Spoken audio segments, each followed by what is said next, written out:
உங்கள் ராசிக்கு என்னென்ன தொழில் செய்யலாங்கிறத இப்போ பார்ப்போம். முதல்ல மேச ராசி, army, sergeant, defence, sports, real estate, police. ரெண்டாவது ரிஷபராசி, பேங்க்கு, ஜுவல்லரி, அழகு சாதன பொருட்கள், விவசாயம், கலைத்துறை, அப்புறம் சேல்ஸ் மார்க்கெட்டிங். இந்த தொழிலெலாம் உங்களுக்கு செட் ஆகும். அடுத்து மிதுனம், எழுத்தாளர், ஊடகத்துறை, வணிகம். கடகத்துக்கு செவிலியர், மனநல மருத்துவர், ஆசிரியர். அடுத்து சிம்மம், அரசு மற்றும் அரசியல் சார்ந்த துறைகள், நிதி மற்றும் முதலீடு சம்பந்தப்பட்ட துறைகள்.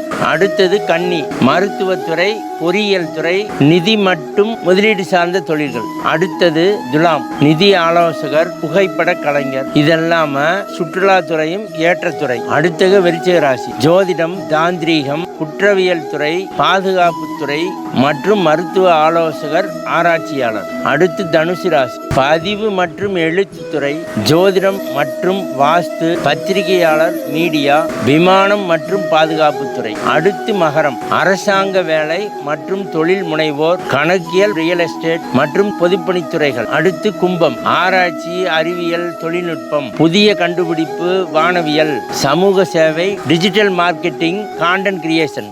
கடைசியா மீனம், இசை, ஓவியம், எழுத்து, கவிதை, திரைப்படம், மனவியல் துறை, ஆன்மீகத்துறை, கடல் சார்ந்த துறைகள், தொண்டு நிறுவனம் ஆகியவை மீனராசிக்கான தொழில்கள்.